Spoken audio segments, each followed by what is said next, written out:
because we're not there, you know, like kind of feel like negative emotions, you know, how can we help? How can we support? Like, but yeah, I'm really happy to have you as an ally too, to like, you know, just come together and like put energy into this and see what we can create, even though we're not there.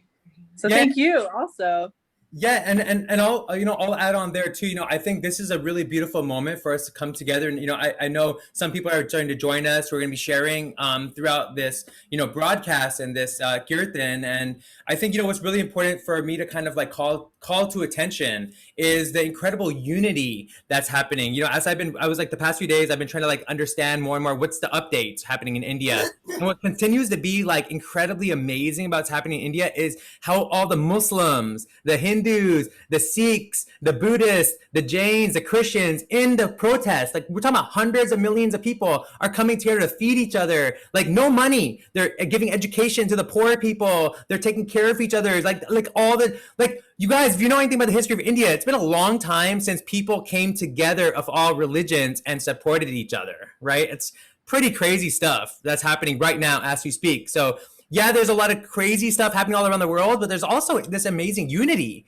that's happening that we are not getting notified about, in the mass media and the mainstream media. So that's something we should be, kind of celebrating too. I mean, I know it's kind of hard to say celebrate when there's like also potential genocide possible, but at the same time, what if that's how we prevent genocide? Like, what if by just looking at a genocide happening, that makes, what if we actually celebrate our unity? Will the opposite be possible? What do you think about that? What do you think about that, Sajot? Oh, I only heard the second part of what you said. Hi. So we're, one of the things, Gurunam, I would love to get your thoughts really quickly on like, what is your intention like for like this space that we're creating, and like why do you care so much? Like why do you care so much?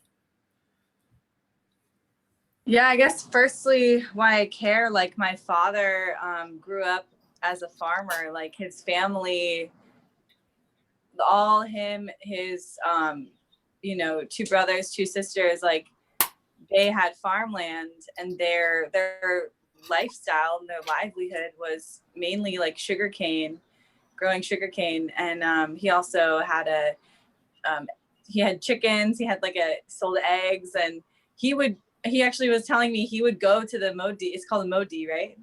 Mandi. He would go to the Mandi himself. You're gonna go to Modi, guy. Oh yeah, no. Sorry. He would go to the Mandi and like sell the sugar cane. I think they also had like grain too, and bring the rupees back to his dad. And so my father is such a like sweet, beautiful person. I sent the Zoom link to my family, so I'm hoping that like my mom and my dad and my brother will join. They're all together in Oregon. And I think, yeah, like he's a big reason, just honoring my Punjabi lineage. And like, I've always felt such a deep reverence and connection to our Mother Earth and like to the natural world. I've kind of felt like the Lorax, like just like I really want to see Mother Nature alive and vibrant and like healthy.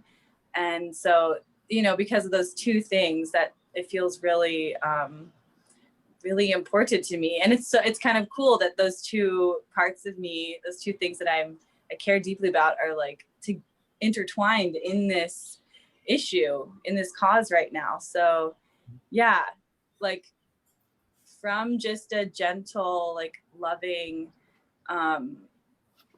supportive space, I want to like put energy into however I can support my community, really, like in defending the land and defending like their livelihood. I mean, I think farming is a really like honorable profession. It's so funny because when my father came to the US, he didn't want to do anything outside. He didn't want to do anything with the land. like I think started working construction and he hated it because he was like getting dark. And now he works at Yogi Tea. He's their oldest employee, actually. He's retiring next year, but he's literally their oldest employee, like 35 years or something working there. But it's so funny because like my mom is really into horses. So she's a white American Sikh, and she has always wanted a ranch. She's always wanted land with horses and like, you know, some land so that they can farm a little bit, so they can have like some sustainability, and, you know, in case like shit hits the fan with the world, that they have some, you know, security in that way, that they can support themselves. And my father has been like resistant to that, I think, because he didn't want to go back to like farming. But now they have 4.5 acres outside of Eugene, Oregon, and he's like so happy. Every day he comes home from work and he's outside like gardening, you know, and my mom's over in the barn doing her like barn chores with the horses. And it's cool. And they have all these like natural medicinal plants like nettle, and my mom harvests the nettle and dries it, makes like nettle soup and nettle tincture. And my father's like, you know, it's in him. It's like in his blood. And I grew up just learning, you know, like just all Indians kind of have a basic knowledge of like Ayurveda and which Gurunam, I kind of want to like touch on that. Like, I think, you know, what you're saying is like how at the end of the, like so many different saints and sages, you know, have kind of like even like Zen monks and teachers, like there is always this like eventually there's like this calling to come back to nature, this calling to come back to the farmland, or to having their own land and their own sovereignty. And so when we understand what's happening in India, really it's something that we all should think about ourselves. Like, what does it mean to be reconnected to the land that gives us sustenance, the people who feed us, right? So let us use this opportunity today on Valentine's Day, among the Lunar New Year, among many other things, the ox, like it's the metal ox, which is like earth, right? And like, which is interesting, where the year of like an earth creature. So let's channel all of that today, and going forward, let's honor these alchemists, these people, and including ourselves, because we somewhere along the line, our ancestors were farmers, if we're not farmers now, right? Or we might come back to it when we're older. So let's honor that space so that we can also create peace and peaceful resolution for those who are fighting for harmony right now and fighting for their basic rights. So with that being said, I want to get this thing going. I gotta like acknowledge, I got some messages, some people gotta run quickly. I think Alyssa messaged that she's got to go. So some people have to leave early. It's fine. Just let me know and share this. I like to call it an agenda. Okay, so we have an agenda, not an agenda, because like agendas always turn into weird stuff. Okay, so let's do an agenda, right? And so the agenda is everybody gets like 5 to 10 minutes to share, whether it's poetry or music or whatever, and maybe some philosophy, or what are your perspectives on what's going on in India? Maybe you have some input, or maybe you have a prayer or something for us to kind of like call to action, whatever. There's so many beautiful people on this call right now, and this is going out to people, you know, broadcasting as well. Who knows who will receive this, what it'll mean for them. And also, I also want to include, like, maybe we'll get people who are not like with us, who are not with the farmers, or maybe they have a different agenda, right? But let's also include them. Like, I think this is a wonderful opportunity for us to include everybody. Like, at the end of the day, for me, it's like the only way that we can reconcile any sort of evil or shadow is through music, through art, through love, right? Compassion. Like, we can't be angry. That's not going to actually solve anything. It's going to actually hurt us, right? When we're angry. So let's see what we can do together. So the agenda is, let's go with that flow. If anybody's got to go early and got to bounce, let me know. Give me a shout out. Gurunam, I'm going to have you pop on a little bit to share something as well. Okay. All right. So keep that in mind. So hold your horses there. But really quick, does anybody have to leave early? Are you guys cool? Or does anybody want to present first? Anybody in a rush? No? We got Shanti jumping on right now. Yeah, Shanti, right? Welcome, Shanti. Hi there. No, I've been on, but was just getting ready still. So Gurunam, will you actually honor us? Because you yourself are an incredible talented artist yourself, and a lover and a sharer. So will you honor us with some Shabad, there's something beautiful. And mind you guys, really quickly, Kirtan, so those of you guys are watching and tuning in, Kirtan has been used in many different philosophies. It's a Sufi, to me, it's a very Sufi practice. And I think Eskandar will kind of share more about the Sufi idea from his perspective, which I think is amazing because you'll hear his perspective. I'm so excited to hear from Eskandar and his wisdom. But like for me, the Kirtan is an opportunity for multi-faith congregation. It's an opportunity for us to share our different faiths, but in unity, with the shared goal of compassion, of love, of empowerment, right? And so also for me, when I think about when Guru Nanak was doing it back in like the 1500s, I also likened it like an opportunity because he was going out to like all these foreign places and doing kirtans. I was like, what a great way to create political discourse, but making the political discourse where everybody had to sit together. Even the kings had to come and sit with the people, right? Like they weren't like performing privately in their like castles. It was like, oh, you want to hear me perform? You got to come sit with your people, and then they have conversations like, what's going on? Are people struggling? Oh, let's share. But like in between the music, there was an opportunity to share ideas or share thoughts and questions. So for us too today, that's a part of the agenda. Let's also ask questions about what's going on in India, or maybe share thoughts or share ways that we can help amplify a way to protect the farmers. And all, now there's like working class people joining. There's Dalits. There's lower caste that are joining India, like all these farmers, because this is an opportunity for everybody in India who's been oppressed to actually do something about not being oppressed anymore, right? And so let's kind of share our thoughts and everything on that too. So let's make this Kirtan a very fun, amazing, informational, conversational, and empowering experience. That being said, Gurunam, you ready? Hanji. Indy. Hanji. Thank you, Rishi, so much. I love the what's the word that you used? Agenda. So good. Bringing it back. Today I love the theme about love too, like making that a focus. And I'm feeling called to share just a little piece of a Shabad to Guru Ram Das, one of the 10 Sikh teachers. So I'm gonna just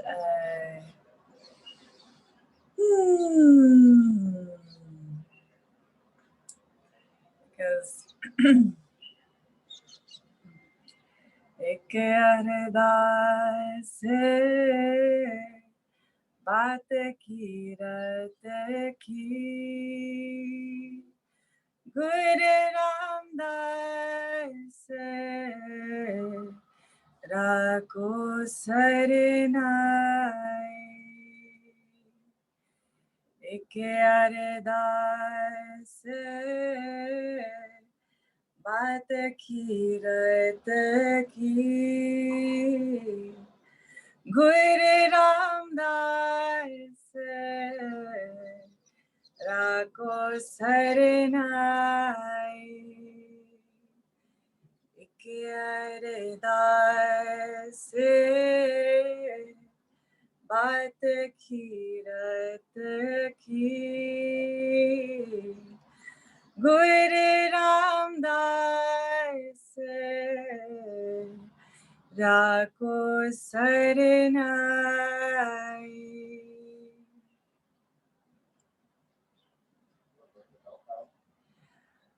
Hamme ave gun paire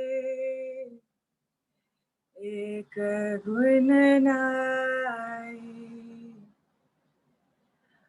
Amrit chade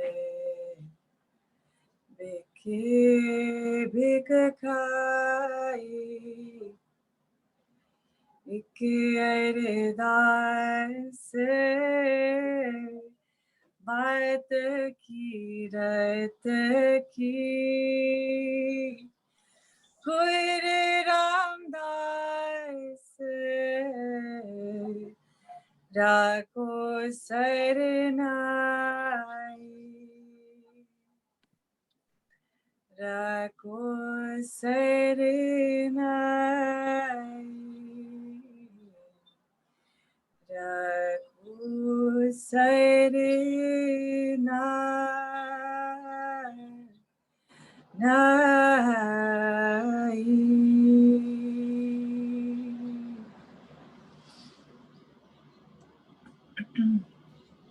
Beautiful. How would you translate that? How would you like translate that?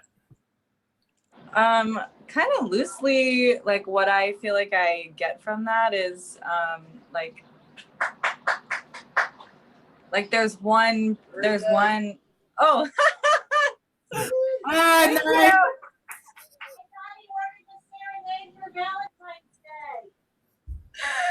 That's so sweet. Thank you. Encore. That's so funny. Oh, thank you. Yeah, like I to me I tune into kind of like the whole mantra, like there's one God, there's one just infinite a beautiful divine essence in everything and everyone. And I mean, really, because like that's my understanding of the Sri Guru Granth Sahib is like it's all like the Mul Mantra is the very beginning, and that's really like the nucleus of the message, and then the rest of the scripture is like just saying it in different ways and like a root system kind of from that main seed message. Beautiful. Yeah, I don't remember the like exact translation of it. Maybe you know, or someone else. I have mine. I'm curious, Joti. What do you think? What do you take from that? Well, Eka Ardas is like one prayer. That was beautiful, Gurunam. Thank you so much. I like really felt that. Yeah, Eka Ardas, it's like, this is my one prayer that I'm offering. And I feel like in this space that we're in together, we're offering our prayers to the farmers in India, to give them what they're asking for, what they've been asking for since September of last year. We're sending our prayers to them. So I think it was a really beautiful Shabad that you picked to sing today, to help us send that intention. Yeah. Oh, thank you, sister. That's so awesome. Perfect. Thank you. And we've got Eskandar has joined us. We have two. We have two Eskandar. We have two Sikandars now. Hey. Let me quickly like tune in with you guys also and reset the room, for everyone who's tuning in now. Is we're doing this Kirtan in solidarity with the farmers in India. But we're also kind of calling to action that it's also the farmers in our backyards, right? Like solidarity doesn't just end with farmers in India. There's something to say about having solidarity with farmers everywhere. And for us to also explore the farmer within ourselves, right? Whether you want to look at it metaphorically, right? How we sow our own seeds with the deeds that we participate with, but also, what about the seeds that we plant in our own neighborhoods, the literal seeds in our backyards, the literal seeds that we plant for our families, right? So that being said, I kind of want to call, oh my God, where'd he go? He just disappeared. I was going to actually call Sikandar. Oh, there he is. Sikandar, brother, it's been a long time.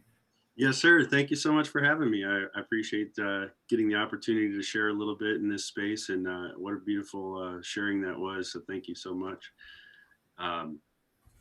Yeah, I really have a very strong kinship with nature. It's really how I recharge, and it's just something about being in touch with the land and being out there in a space where you're really experiencing the vibrations of life all around you, from the most subtle to the most strong. It's just been it's been a real experience in my whole life to really be part of nature. And I've had a long history with herbology and some other different holistic healing methods and things like that. Outside of the Sufi work that I do, I work in the cannabis industry in Los Angeles. And we really know, it's really beyond the stigmas and all that. I've really come to understand like how this plant works by raising your vibration. And when I talk about it a lot in my work, I express that there is, what does it take to grow a plant? it takes light, and it takes water. Well, and soil, so there has to be some container. And what are we made of? We're a container that's made mostly of light and water. So we are a part of the planthood. We are akin. It is our family. It is part of us. It's part of the unity of the whole creation, which kind of leads into the Sufi perspective. And yeah, Kirtan, we do Kirtan, but we call it Sema. And Sema it's the exact same thing. It's sharing of poetry, of words, of song, of just an expression of love, harmony, and beauty, which is really the three elements that the Sufi message is really founded on. And me in particular, I'm a part of the Inayatiya order, which is the lineage of Hazrat Inayat Khan. And Hazrat Inayat Khan brought the Sufi message from India to the West. In the early, I believe it was early 20s and 1920s. And, he came over here as actually one of the first touring musicians of Indian classical music. He really brought Indian classical music to the West. He was in a group called the Royal Musicians of Hindustan, and they got a gig playing with Oriental traveling kind of like dancing circus kind of thing. And that didn't take off so well for them because people weren't used to these microtones and these vibrations and frequencies that were all about harmony, because we were already jarred from our Western, music system. And he started giving these lectures on Sufism. And that's where things kind of grew. And not to go too far into Murshid, but I wanted to give a little background of where some of these teachings come from. And I just wanted to share today a little brief passage from nature meditations. I've been really fortunate. I've had my guide and guru.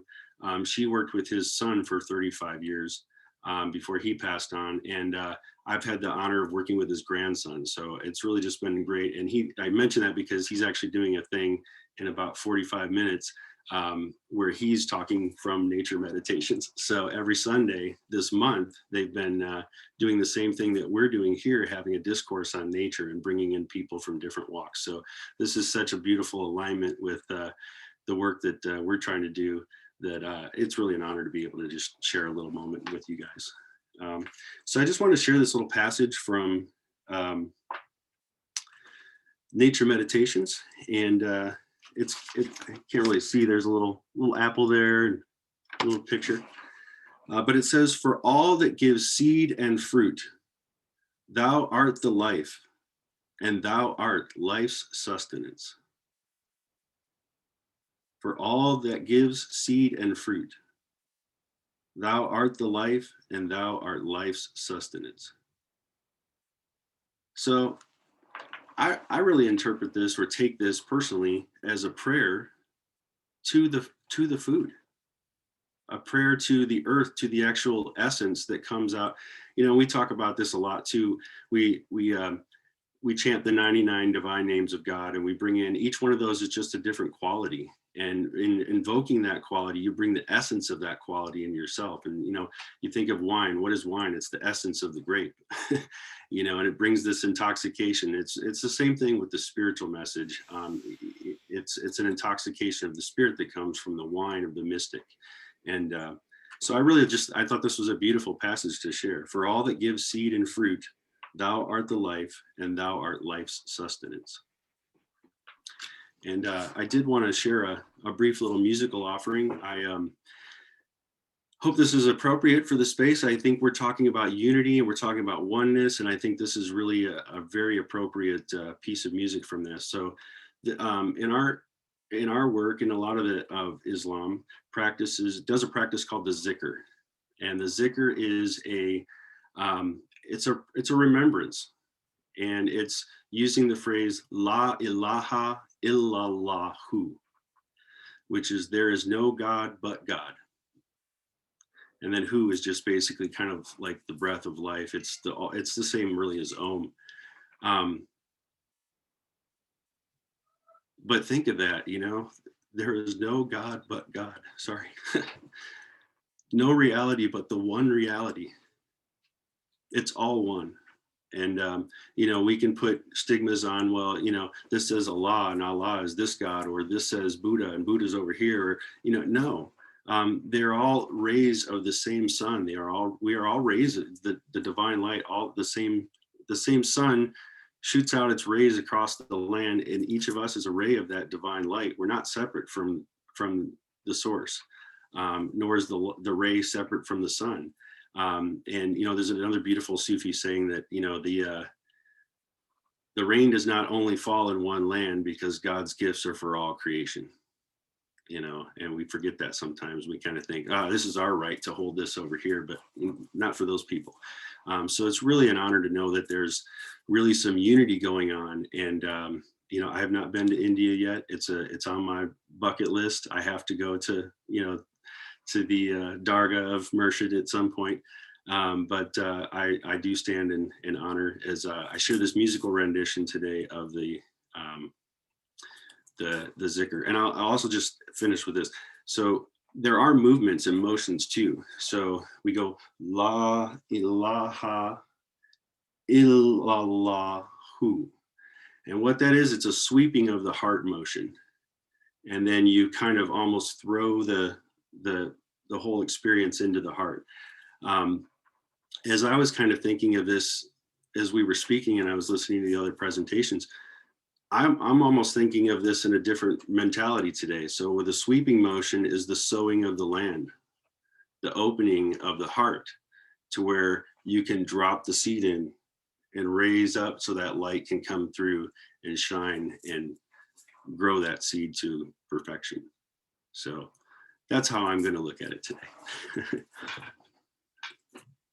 Let me get my little tabla going here.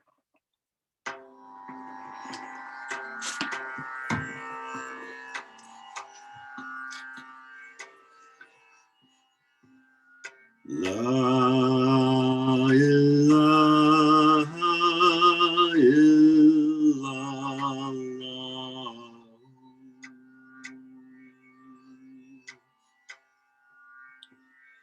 La ilaha illallah.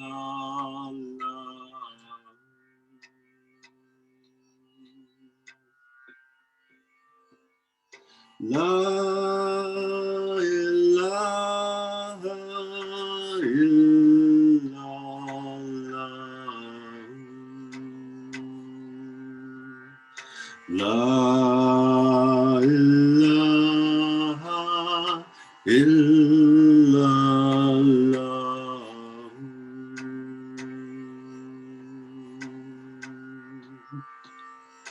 La ilaha illallah.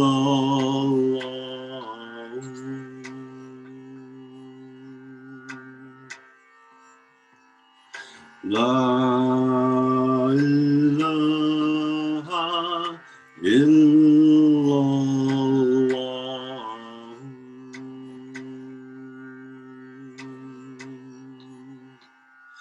La ilaha illallah. La ilaha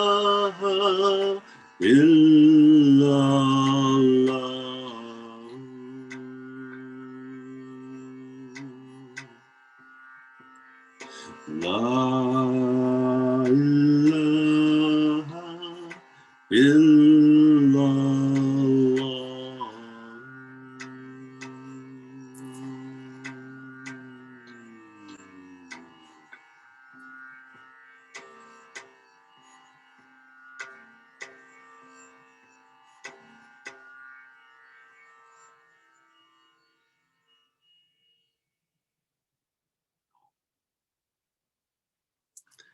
Amen.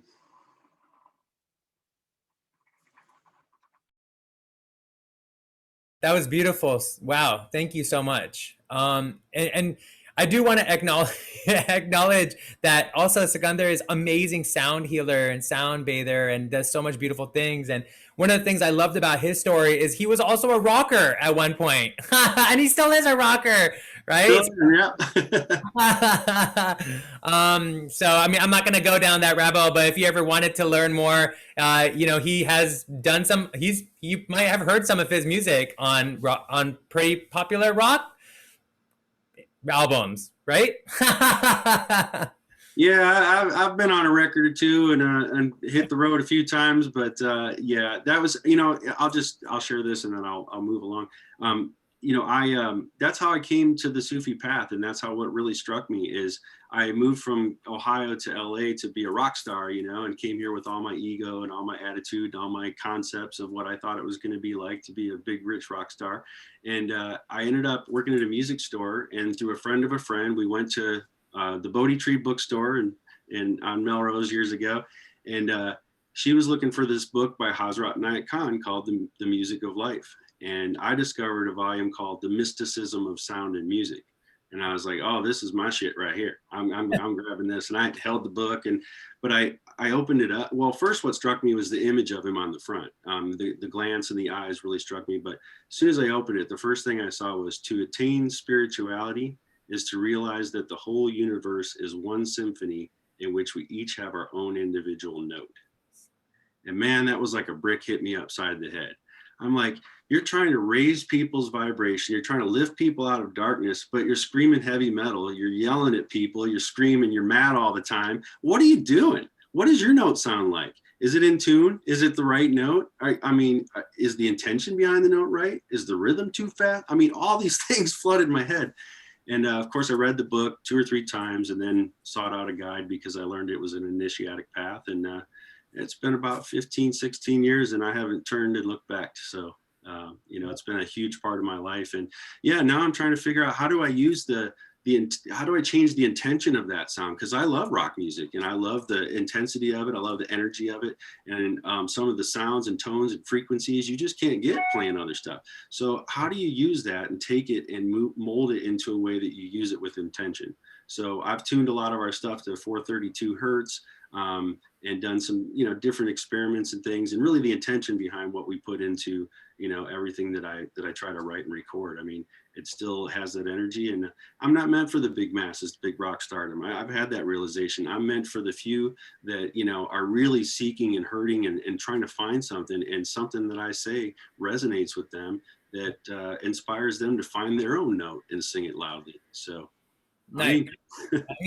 I mean, thank you. And I want to kind of jump on that note, which is, like tune. You brought up the idea of us tuning ourselves, and I think one of the things that we have to understand with what's going on in India, and I want to once again I'm going to relay it for all you guys that are listening and those that are on this Kirtan call as well, is that like in India, like right now with the protesters, like we got like almost 250 million people again growing all around India are gathering in solidarity. And one of the things that's getting them on board with each other and supporting each other, even when the government's not supporting it, even when the media is vilifying them, right? Even when like most of the upper class people all across India are like vilifying them, what's bringing them all together is tune. They are singing songs. Like I'm like my mom, I was just hanging out with my mom yesterday and we were watching and listening to like people who are singing out there on the ground in the protest, and like they're all singing and tuning with each other, right? And actually one of the guys, the musicians, he was actually saying that like music is what's going to give us the strength to continue with this fight, right? To continue for the fighting for our sovereignty with our land and for what our rights are, right? For our human rights. And it's amazing that music is powering that, right? That harmony is powering that. It's actually bringing people from different faiths together, people from different castes, people from different economic stations, right? They're coming together because of the tune and they're tuning to each other, and then they're getting solidarity in that way, which is interesting for all of us too. Can we start to do that in our own communities? I mean, right now we get to do it virtually. Can we, maybe that might be a way for us to heal? Like there's a lot of trauma that's happening from this pandemic. There's a lot of trauma that's brewing, right, during this pandemic. Can we learn to tune ourselves? What about like the things we listen to? Scott, you brought it up. the things we listen to, the things we watch. Like some of those things get us out of tune, right? Can we also start acknowledging what we're absorbing all the time? And is it tuning us to the right kind of tune that we want to be? Like, are we expressing a tune out into the world that's the kind of tune that we want to show up in the world as? So that being said, I'm done. I can keep going. But I want to acknowledge some people that might have time restrictions. And I know that Amber, she's joined us, they've joined us. And wow, like your power is so amazing. I want to definitely take this. I got the spotlight on. I'm going to bring you on. I'm curious for, what do you know about what's going on with the farmers protest? How do you feel about that? You've traveled all around the world. You've been to India. You've been to all these places. You've met so many people from different walks of life. Before you share what you're going to share, why are you here in solidarity with the farmers? And what are your thoughts to share on that? Yeah, I mean, first of all, I'm very happy to be here. We have just seen over the years a total corporatization, privatization of farming practices, all over, trying to trademark, basmati rice and other things like this. So it's like people, it's like the livelihood, the well-being of the planet really depends on people being able to grow their own food and getting big business and agribusiness out of, the hands. So I'm just here really in solidarity of people having the right to self-determine their own future and grow their own food and not, have to pay companies and, organizations the right to, have potatoes, like Peruvian farmers, potatoes, they've always grown, or in India, basmati rice, which they've always had. I mean, it's just ridiculous what's happening. So, anything I can do to just help show solidarity. And we need to take back our own self-determination to grow our own food. It's that simple. All right. So, just to echo the person before me, I also started out in rock. I started out doing punk, and it's really just a way of self-expression. And then at some point along the way, it's okay, I got out enough of my rage and grief that I could kind of turn, to music as a little bit of a higher vibration and thinking about intentionality and love and whatnot. But I'm really grateful to music because it does allow this this platform for self-expression and is able to meet people wherever they are to help transform and take the vibration to the next level. So if it weren't for punk, and I didn't have that outlet to scream my rage at, the injustice in the world, I wouldn't be here further along in the path 20 years later, a little more peaceful. So really, really grateful to music's ability to just give people a safe platform to express creatively and to heal. So I wanted to just offer a little Buddhist mantra today. It's Om Mani Padme Hum. And this is a mantra that is just chanted in countries all over Asia for compassion. And this is really in remembrance that the Buddha talked about, if you're a born human being in this lifetime, you're going to experience 10,000 sorrows and 10,000 joys. So this mantra is really a prayer for compassion and recognition that all over the world, all over the planet, beings are suffering. And so this is to really offer compassion and an ease to suffering. So the words Om Mani Padme Hum translate to the jewel in the lotus, which means the seed of compassion in our hearts. So as we chant together, really just wanting us to just remember our own suffering, all being sufferings, and to send prayers of an ease and for well wishes. Okay.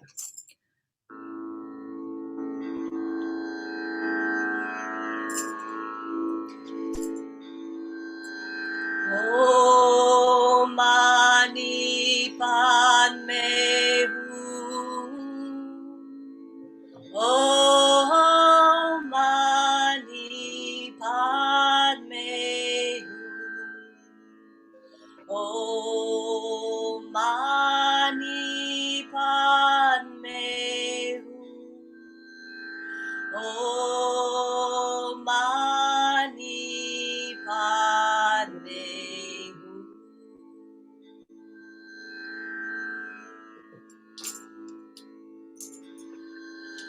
Om Mani Padme Hum. Om Mani Padme Hum. Om Mani Padme Hum. Om Mani Padme Hum. Om Mani Padme Hum. Om Mani Padme Hum. Om Mani Padme Hum.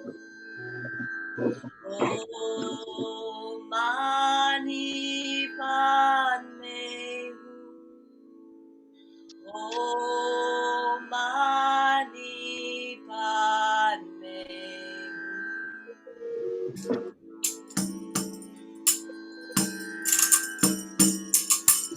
Om Mani Padme Hum. Om Mani Padme Hum. Om Mani Padme Om Mani Padme Hum. Om Mani Padme Hum. Om Mani Padme Hum. Om Mani Padme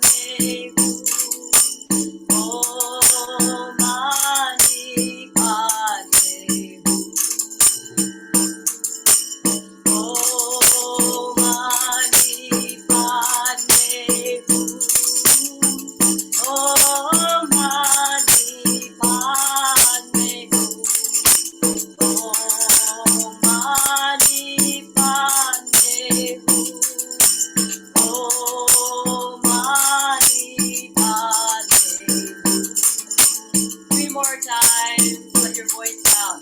Om Mani Padme Hum. Om Mani Padme Hum. Om Mani Padme Hum.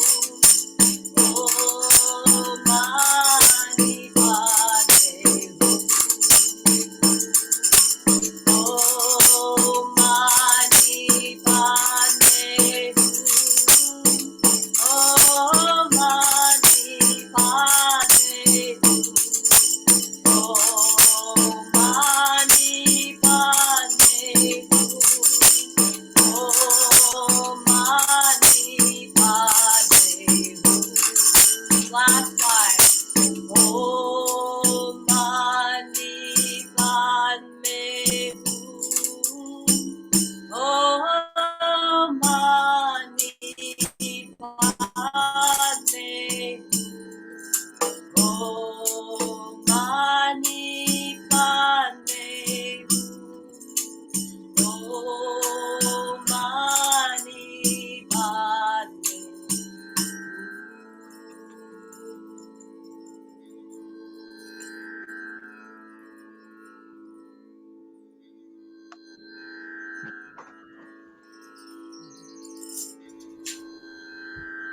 Ah, thank you so much.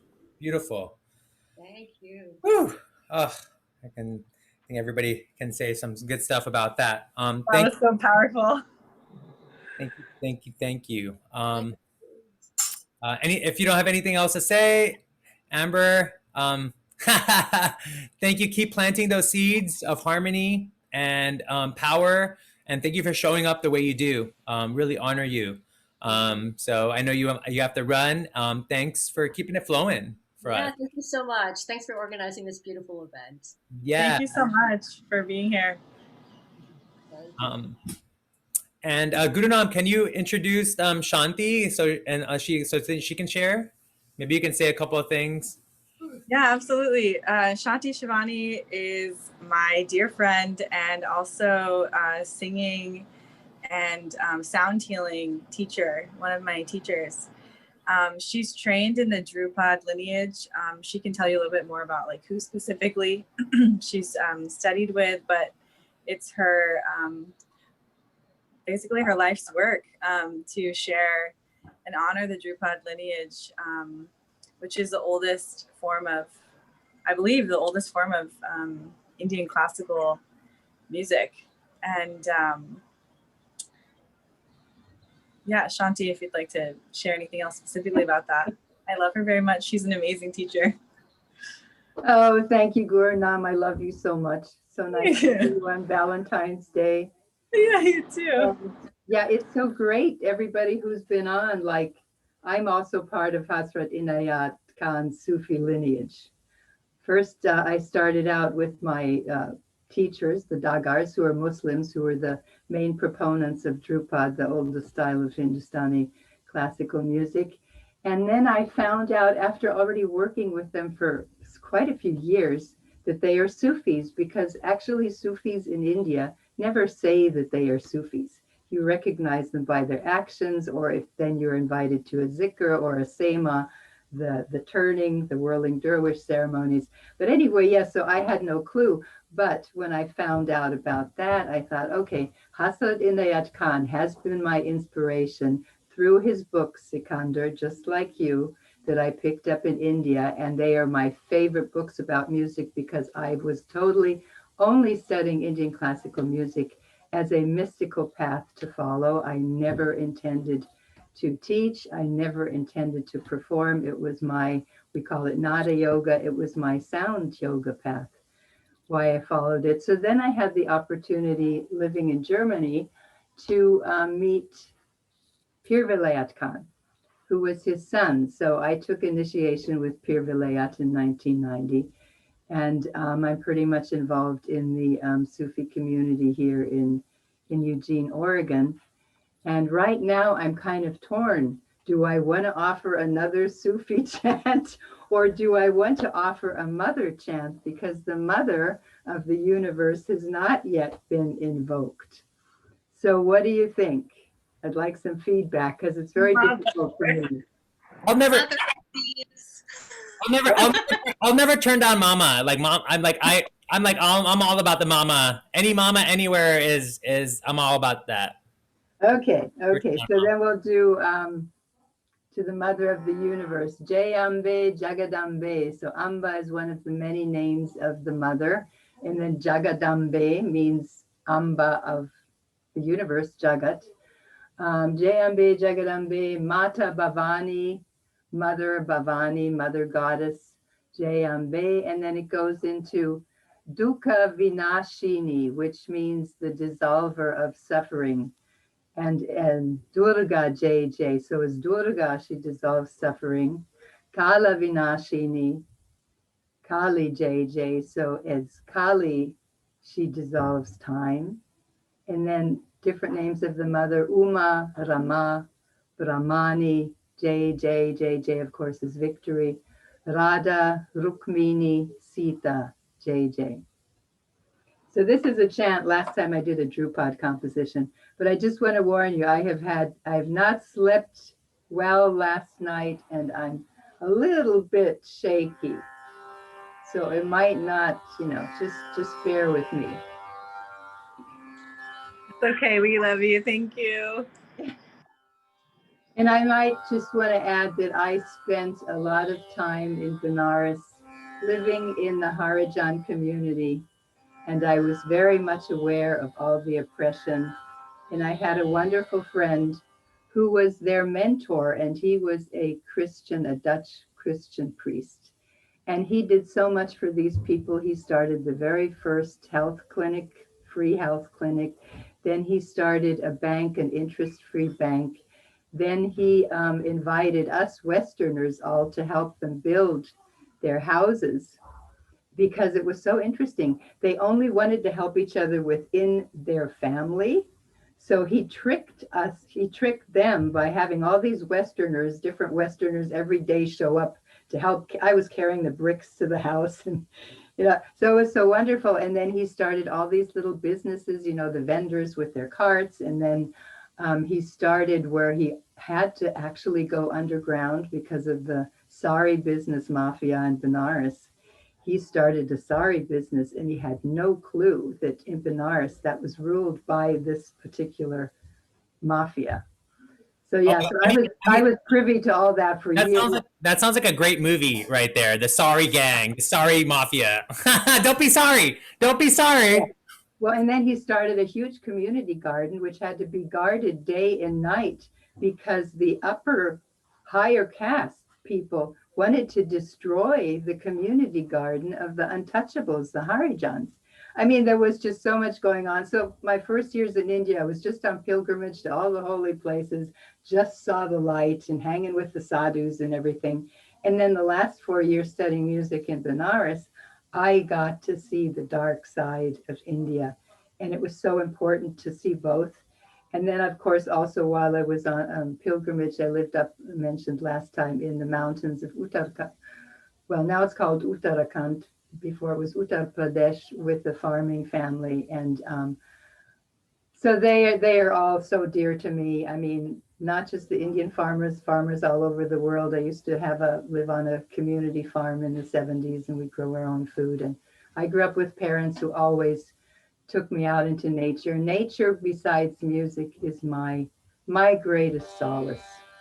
So I'm just so happy that you are doing this, and I just will do anything that I can to help this grow and bring in a lot of other my Kirtan friends, or whatever you want to do to raise more money for this cause. You know, benefit concert would be great.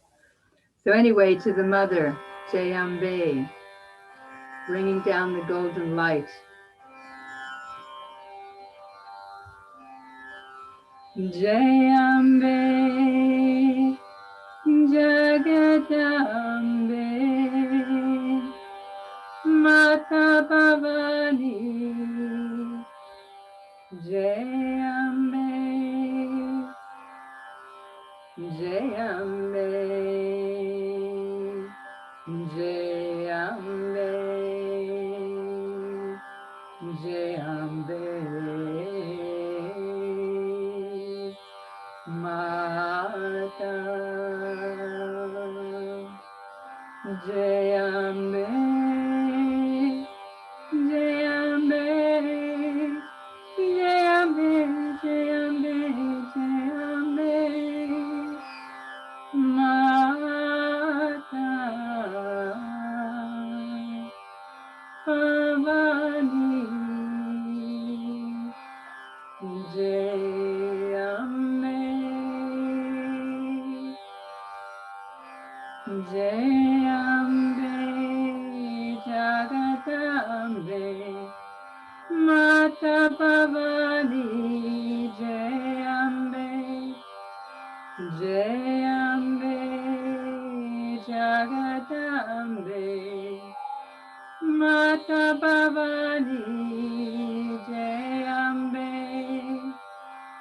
Dukkha Vinashini Durga Jai Jaya, Kala Vinashini Kali Jai Jai, Dukkha Vinashini Durga Jai Jaya, Kala Vinashini Kali Jai Jai, Umarama Brahmani Jai Jai, Radha Rukamini Sita Jai Jai, Umarama Brahmani Jai Jai, Radha Rukamini Sita Jai Jai, Jayambe, Jagadambe, Mata Bhavani, Jayambe, Jayambe, Jagadambe, Mata Bhavani, Jayambe, Jayambe, Jayambe, Jayambe, Jayambe, Jayambe, Jayambe, Jayambe, Jayambe, Jayambe, Jayambe, Jai Ambe, Jai Ambe, Jai Ambe, Jai Ambe, Jai Ambe, Jai Ambe, Jai Ambe, Jagadambe, Mata Bhavani, Jai Ambe, Jai Ambe, Jagadambe, Mata Bhavani, Jai Ambe, Jai Ambe, Jagadambe, Mata Bhavani, Jai Ambe, Jai Ambe, Jagadambe, Mata Bhavani, Jai Ambe.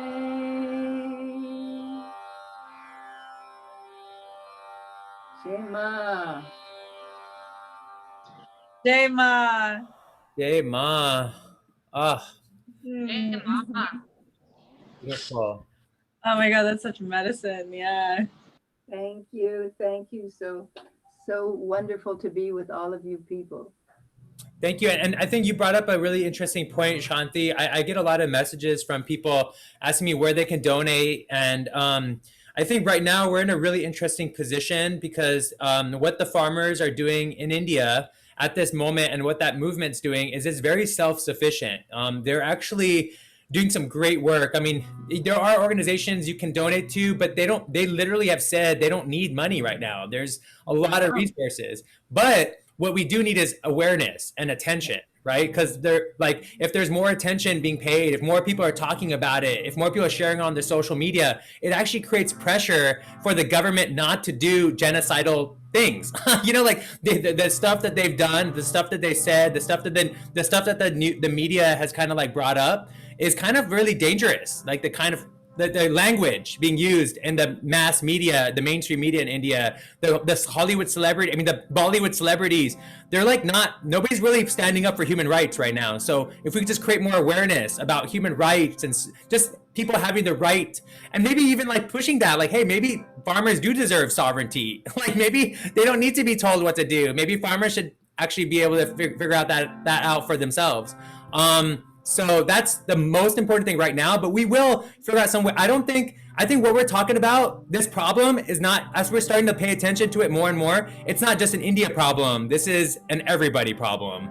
And so we're now understanding that more and more. And I think, you know, I'm going to bring the other Sikandar, we're going to put an Iskandar. I'm going to call on you, brother, to come on. And one of the things, you know, we had a really deep conversation last year. Was it last year when there was that shooting that happened?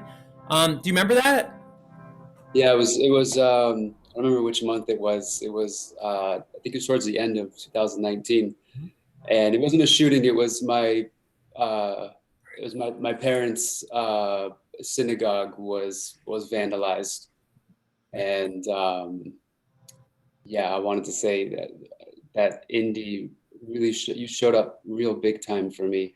I made a post on Facebook, and the way you reached out, brother, during that time, it was a really hard time with my community, for my family, for myself. And the way you showed up, the way you invited me to your temple on that Sunday in Culver City, and just brought me in, it just felt like it still sits with me. And when I hear your name, when I see your face, I think of that and I feel so connected. And what you did was really beautiful. Thank you. I mean, brother, you know, like I think Martin Luther King Jr. said, right? Like, if there's any injustice anywhere, it's injustice everywhere, you know? And like, I feel that so resonating within me always. I can't see anybody like going through any sort of like, gosh, it like really bothers me. And now that it's happening to my people, like, you know, and it's happening again, this is like not this in my own lifetime. This is the second time it's happening in a really crazy way. Gosh, you know, I just, maybe I'm being too personalized with this and too emotional, but you know, you guys have experienced, your community has experienced it. I think it's done. Like I don't think we need to experience this anymore. Like, it's 2021. And does anybody need to be scared anymore? Like, right. Well, the illusion is that there's a separation, the 13th century poet Sadi, Persian poet, said, all human beings are members of one frame, since all at first from the same essence came.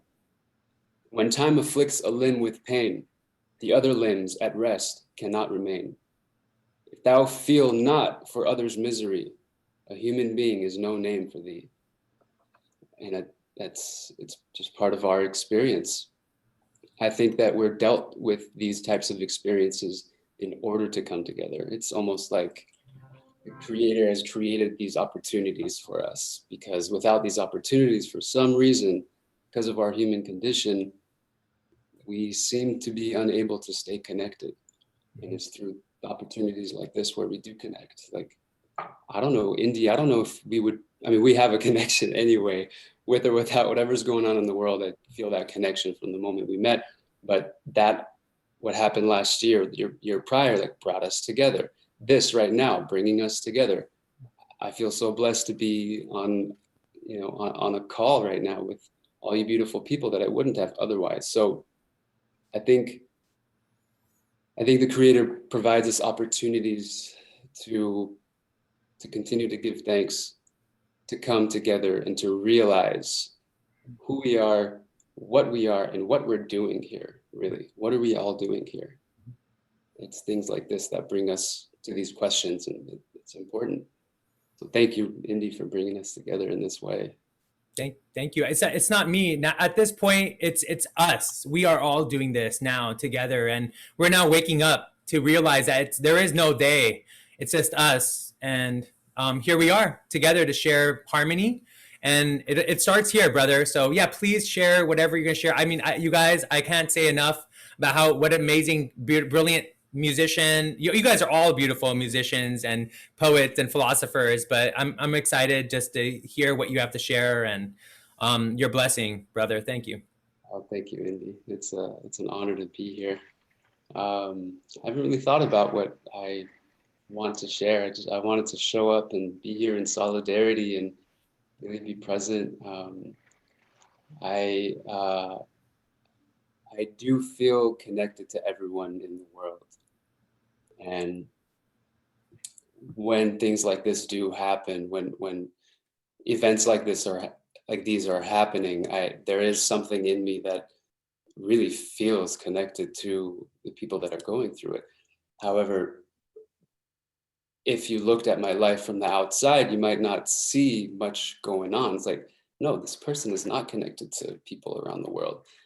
And my outward actions might not, I might not be connected to any farmers in India, but through Indy's raising awareness and other people who raise awareness about it, it provides that connection. And I just hold that in my heart. And then when an opportunity arises like this today, I'm so happy to show up. If a farmer in India called me like, hey, come here, please show up, I'd probably go. I would love to go to India. I was there last year, 2 years ago, and really beautiful, beautiful place. Also, there's just so much ugliness and so much beauty. There's so much light and so much dark, and it's wow. It's a really phenomenal country full of family. I felt so at home there, and I think the history and the richness of the culture, it's on people's shoulders. They wear it on their shirts. You feel it on you. You can like do this and like see it on your hand. It's real. It's strong. It's powerful. It's a really beautiful place. So I think the people of India have been through a lot in the past, and there's real strength in unity, and there's that culture and the tradition, and realizing that we're all family, that really provides people the faith and the hope and the strength to continue on. I know like for my family's from Iran, and we're Jewish, so the Persian side is, Persians are very much, they stick together, and the Jewish side, the Jews really stick together. And my parents came here in 79, 80, fleeing the Islamic Revolution that occurred in Iran, and my family stuck together, and that's what got them through everything. So if you want to go, what's the saying? If you want to go far, no, if you want to go fast, go alone. If you want to go far, go together. And here we are. I think what else I can say. I had last year. So beautiful. Thank you. When Indy, when you invited me to your temple, brother, the Sikh temple, that was really. I know I haven't said much about it since then to you, but it does sit in my heart so deeply. And that one act, gave me a lot of inspiration, motivation to continue doing the same for others. I feel like I always have, but it was more. And it's so beautiful. It's so important to show up for each other. There's an illusion of separation, but it's an illusion. Yep. And we're all here together, walking each other home. And I'll play a little something. So this is a Persian sitar. It's like the older cousin of the Indian sitar. I traveled with her to India and everyone loved it. It was so great. It's about 800 to 900-year-old instrument, and I studied with my teacher, Ostad Vahid Bayat. He's between here and in Iran. I won't say much more. I'll just let the music speak.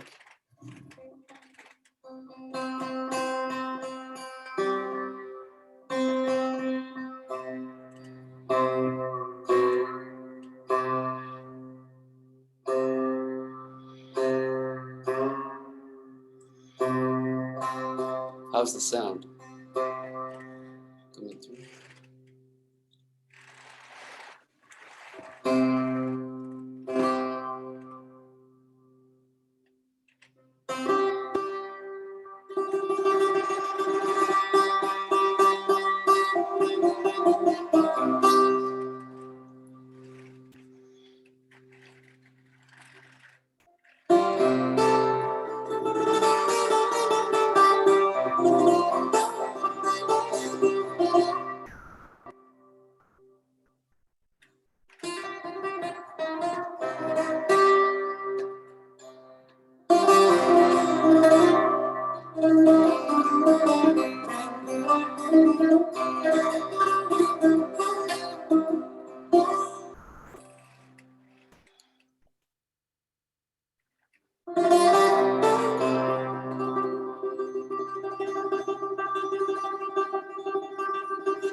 Ah, va va va va va. Va va va va. Beautiful, brother. Ah, I gotta drop the Indian style. Va va va va va va va. Kya baat hai? Kya baat hai? Ah, va va. Seriously. Aw. Very good. Very good. That was beautiful, brother. Thank you. Thank you, brother. Love you guys. Love you, man. You're welcome to stay, hang out, or go, whatever, as you please. I do need to go. But thank you so much for having me here. I would love to join again and just be present to all this going on. Yeah, thank you so much for being here. Thank you, Eskandar and Gurunam. I caught the end of your singing. That was beautiful. And Shanti, thank you, and everyone else, thank you so much. Excellent. Okay. Oh, thank you. All right. So next but not least, as we bring on the next person, I also want to acknowledge, make sure y'all do some research about what's going on in the farmers protest, some new things. On my Instagram, I've shared some like updates on my story. You can see like there's some new videos that have come out of like journalists having to sneak in. There's like a lot of weirdness happening. Like the police are not allowing people to go into the protest, but some people have snuck in and recorded stuff. And I just wanted to share that stuff because some of that stuff that they're sharing is showing the opposite of what the mainstream media is showing that like there is incredible unity in these protests. There's people are like taking care of like the homeless people, like they're getting education, like free education. There's like medical clinics. There's like a whole, think of like Burning Man, but like conscious Burning Man. Like that's happening with these farmers protests, right? Like totally, they're just making a whole new reality out of this protest, becoming a revolution, not just for farmers, but for anybody who's been oppressed. At this point, anybody, any caste, any lower caste, any minor, even like the Muslim community, which has not the minority, but they've also been kind of like vilified in India. So it's just amazing to see this unity coming together. So next but not least, I want to honor Joti for jumping on here. Joti, what's going on? Last week you were amazing. I'm like so excited to see what you're going to share this week and what kind of blessing and grace you're going to share with these farmers and solidarity with these farmers as well. Thank you so much, Rishi, and everyone who's shared. It's been so beautiful today. It's been so nice. I'm so grateful to be part of this gathering today and last week. I feel honored, and I think it's really beautiful what we're doing, you know, gathering and setting this intention. And I was having my own, you know, my own drama, like we all have drama, right? And one person, something that like helps me calm me when I'm kind of feeling like anxious or whatever is I'll chant Gobinde Mukande Udare Pare Hariyan Karyan Name Kame, and I'm putting it in the chat with the translation. And so I'm going to lead a chant with that today because this is a chant, or this was written by the 10th Sikh Guru, which is Guru Gobind Singh. And I Wikipedia'd him last night, and he actually became the Guru when he was 9 years old. And guess what? Today is my daughter's 9-year birthday. So I thought that was kind of special. I know, it's a fun coincidence, right? So please feel free to sing along. And this is like, Guru Gobind Singh was the Guru when, you know, his father was killed, and that's how he became the Guru at such a young age. So, you know, his lifetime, it was fighting war, you know, fighting oppression. And so when I chant, or when I do any Guru Gobind Singh Shabads or poetry or chant mantras, I feel that like invigorating energy that's like, we are going to get through this, you know? So please sing along.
Ah, yes. Waheguru, waheguru, waheguru. Waheguru, waheguru. Waheguru Khalsa, waheguru Fateh. They felt that. Definitely felt that. And so here we come to another Kirtan in solidarity with farmers coming to an end. But it doesn't end here, right? It ends in all of our, it continues in our hearts. It continues with our prayers. It continues with us thinking about the farmers, but it continues also with us loving each other better, right? Like Gurunam, Joti, right? D, everybody's on here, right? Like when we love each other better, we love ourselves too, making sure that we love and take care of ourselves. We then can show up in the world even more powerful. And I think that's what Guru Gobind Singh Ji, you brought up Guru Gobind Singh Ji. For me, I channeled him when I was in the Himalayas at one point, and like in channeling him, like in like kind of like what brought up, what like really came out of me was like, wow, like there is like this amazing power of the warrior saint, right? Like what can we show up as a warrior, like being strong and physically and emotionally strong and resilient, but also can we be saintly in that process? Like can we be saints while we are warriors, right? And like that, just to me, that sounds incredible. That's like the Jedis, you know? So I'm really excited to kind of show up in that way. Thank you for being there with me on this journey. Gurunam, thank you. Joti, everybody who's been here, everybody who's showed up today. Shanti, Mick, that are here on the call, the people who are listening and tuning in. Gurunam, Joti, if you have anything to say, I'm going to leave us with a dance so we could dance our way out of this. You ready? You guys anything else to say? Any comments? I'm just like feeling my heart is so happy to be here. And like, I just feel I just feel like this is like so connected to, this is where I want to go. This is where I want to see us go as a collective, like really from all of our different walks of life. Like we're all so unique. We're all so different. And like, that's so beautiful. And I really am energized and like so in love with life when I'm in spaces where I'm in community where everyone's like really free and able to like be themselves and have their own authentic expression, you know, like share from their own unique perspective. Like it's so beautiful. I love it so much. And like, so just this space that we've co-created, like fills me with so much love. And yeah, I'm really like happy right now. Drop it. I'm dropping it like it's hot. You guys hear that?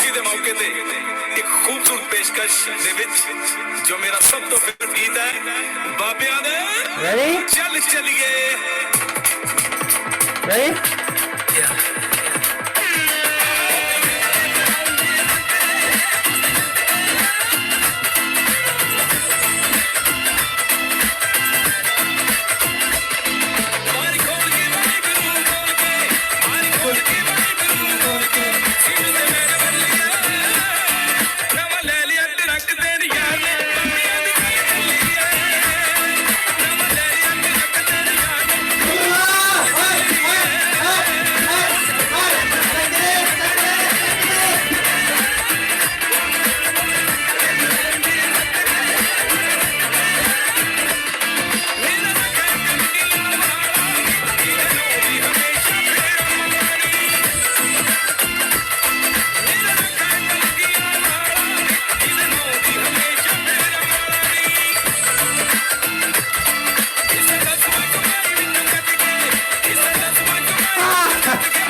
Let's go, farmers!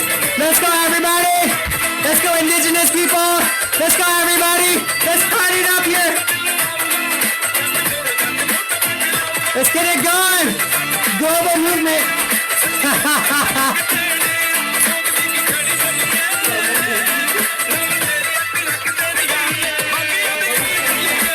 Global protest!